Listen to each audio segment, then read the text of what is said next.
Management से आज हम बातचीत करने वाले हैं और इन्होंने अपने चौथी तिमाही के नतीजे पेश कर दिए हैं।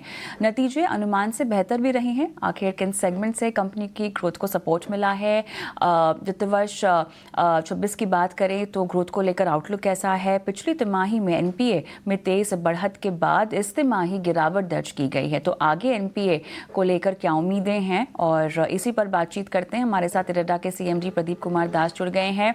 और प्रदीप जी, आपका बहुत बहुत स्वागत है। आपने समय निकाला आज इस बेहद खास चर्चा के लिए, और मुबारकबाद जिस तरह के आपके नतीजे भी आए हैं। तो लोन ग्रोथ से शुरुआत करना चाहूँगी सर। यहाँ पर अच्छी दिखाई दे रही है। पिछले 2 साल से देख रहे हैं कि 28% के आसपास का लेवल जो है वो काफ़ी हद तक मेंटेन हो रहा है। ये बताइएगा, ये ट्रेंड अब इसमें कितना कंटिन्यू होगा?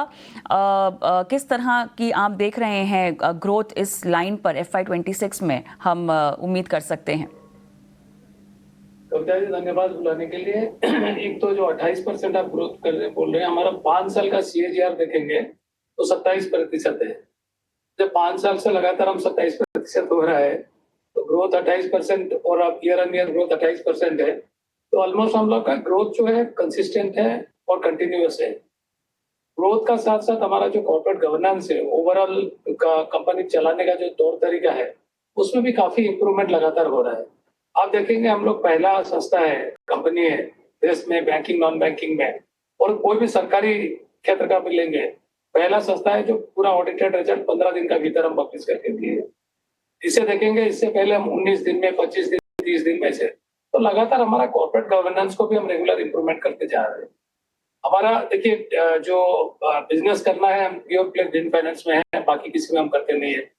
और ग्रीन फाइनेंस को जब करते हैं, रिन्यूएबल एनर्जी का जो लक्ष्य है 485 गीगावाट प्योर रिन्यूएबल और बाकी 15 न्यूक्लियर मिलाकर के 500 गीगावाट का नॉन फोसिल का टारगेट लक्ष्य बना हुआ है, तो उसमें हमारा बिजनेस करने के लिए मार्केट साइज तो काफी बड़ा है और 38 साल से हम लगातार कर रहे हैं। इनिशियल 33 साल में हम लोग करीब 23,000 करोड़ का बुक था, लास्ट 5 साल में हमने लगभग का डबल का एडिशन हो चुका है, 76,000 करोड़ का लोन बुक हो चुका है।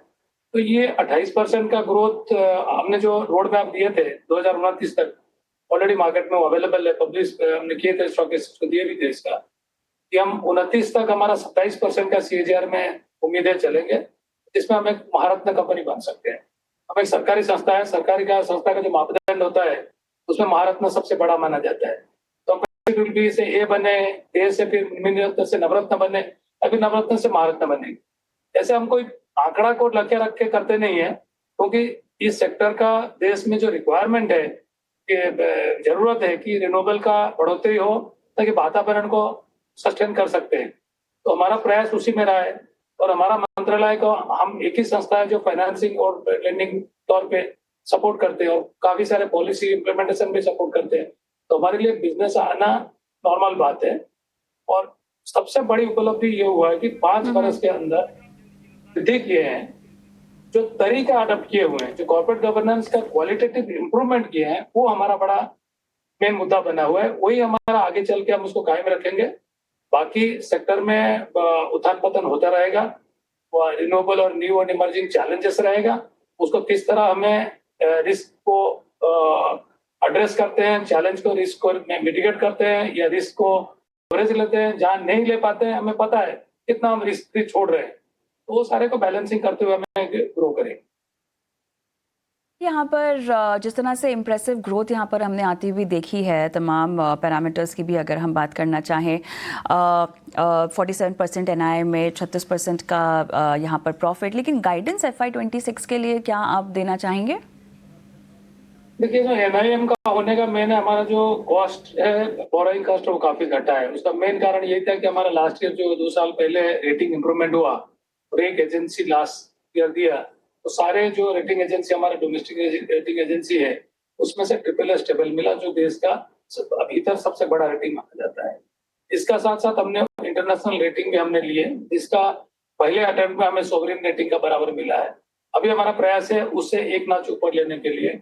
इससे हमारा रेटिंग जो बोरोइंग कॉस्ट में काफी सुधार हुआ, तो वो एक चीज हुआ। अभी हमारा प्रयास है, सरकार को हम निवेदन किए हुए, हमें 54EC जो कैपिटल गेन बॉन्ड होता है उसमें एलोकेशन में दे दिया जाए, ताकि हम IPO करने के बाद इन्वेस्टर कम्युनिटी में हमारा काफी अच्छा पोजीशनिंग रहा है, उनका काफी भरोसा में हम रहे हैं। तो ये हमारे लिए सही समय है, हम 54 इसी कैपिटल गेन बॉन्ड इशू करके पैसा ला सकते हैं। उससे हमारा बोरोइंग कॉस्ट और थोड़ा कम होगा। जो आज का दिन में पावर फाइनेंस कॉर्पोरेशन, आरईसी उनको दिया हुआ है, वो भी अधिकतर आजकल रिन्यूएबल में भी कर रहे हैं। दूसरा संस्था जो हमारे साथ साथ वो भी अप्लाई किए थे 54 इसी का हुडको, उनको मिल चुका है, रिसेंटली मिला हुआ है उनको। तो हमें उम्मीद है भारत सरकार हमें वो दे देंगे अनुमति, देने के बाद हम उसको कॉस्ट रिडक्शन करेंगे।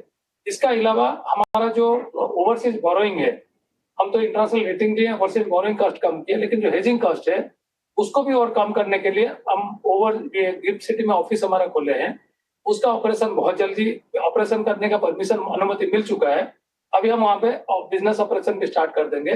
वहाँ पे जो आज का दिन में 3.5 से 4% का हमारा हेजिंग कॉस्ट पड़ता है, उसको भी हम मिनिमाइज कर लेंगे, सेव कर लेंगे। तो निवेशक को उसका भी फायदा जो होगा पास करेंगे। तो इससे हमारा नीम आगे चल के यही रहेगा, इससे थोड़ा इम्प्रोवाइज भी होने का रहेगा। देखिए, हम रिन्यूएबल एनर्जी सेक्टर में काम कर रहे हैं, 38 साल से काम कर रहे हैं, ऑलमोस्ट 1.5 लाख करोड़ से ऊपर ज्यादा फाइनेंस कर चुके हैं।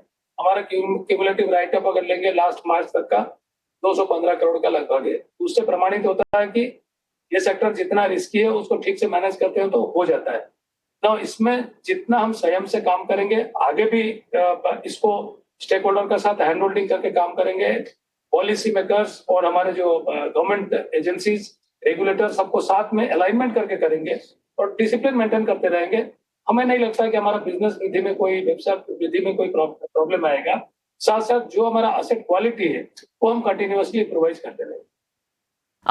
क्या एनपीए को लेकर जितने भी परेशानी और दिक्कत के बादल थे वो पूरी तरह से खत्म हो चुके हैं? क्या ऐसा मान लेना चाहिए सर? पहले तो अगर आप इसमें विश्वास करेंगे कि 1.5 लाख करोड़ देने के बाद 38 साल में 215 करोड़ क्यूमुलेटिव राइट अप, तो वहीं से बहुत सारा उत्तर आ जाता है। फिर भी मैं बताऊंगा, हमारा सेक्टर में न्यू एंड रिन्यूएबल हमारा मिनिस्ट्री का नाम है, MNRE।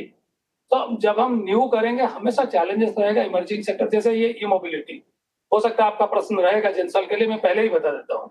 ई मोबिलिटी स्पेस में हमने 2022-23 में उनको देना चालू किया था, 23-24 में भी कुछ दिए हैं। तो ये सेक्टर ग्रोइंग है, अपकमिंग है। सरकार का साइड से काफी स्कीम भी, फेम स्कीम और अदर स्कीम भी लिया हुआ है। पूरा रिन्यूएबल सेक्टर में सरकार समय समय पर कुछ ना कुछ स्कीम लेके आते हैं जो सेक्टर नेसेंट स्टेज में है उसको इम्प्रोवाइज करने के लिए। जैसे विंड सोलर था, पहले होता नहीं था, एक मेगावाट लगाने के लिए 24 करोड़ से 30 करोड़ लगता था। तो वहां पे जनरेशन बेस्ड इंसेंटिव और बहुत सारे कैपिटल सब्सिडी उस टाइप ऑफ चीजें किया गया था। आज भी एथेनॉल में किया हुआ है, कंप्रेस्ड बायोगैस में किया हुआ है, ई मोबिलिटी में फैम किया हुआ है। तो जैसे जैसे सेक्टर नेसेंट स्टेज में रहेगा उसमें रिस्क रहेगा। उसमें सिंस हम एक ही स्टैंडर्ड आर्म है हमारे सरकार के मंत्रालय का, तो हमें पहला रोल प्ले करना पड़ता है। तो हम इसको संयम से लेते हैं, करते हैं, आगे भी करेंगे। एनपीए होना मतलब नहीं कि ये राइट ऑफ हो गया या पूरा बैड लोन हो गया। आज जनसल का देखेंगे लगभग 650 करोड़ का फंड बेस है, non fund base almost 170 crore का जो अंडरन है। तो उसमें आज हमारा उनका बुक एनपीए हुआ नहीं है, ओवर ड्यूज है, 80 करोड़ का लगभग ओवर ड्यू है। अगर हम सारे 80 करोड़ को इमीडिएटली एड्रेस करेंगे तो लगभग हमारे पास 60 करोड़ का देसरा और एफडी ये सब है।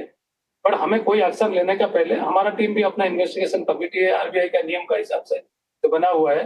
कल हमने सेबी का रिपोर्ट भी पढ़े हैं, उससे भी काफी जानकारी हमें मिला। हमारा टीम अभी they are working on it और हम बहुत जल्दी उस पर भी जो मोस्ट प्रॉम्प्ट एक्शन लेना होगा वो भी लेंगे। हम कोशिश करेंगे इसको जितना जल्दी हमारा रिकवरी मैकेनिज्म को वर्कआउट कर पाएंगे, सेक्टर का हित में, प्रोजेक्ट का हित में, कंपनी का हित में, निवेशक का हित में, वो हम निर्णय लेंगे।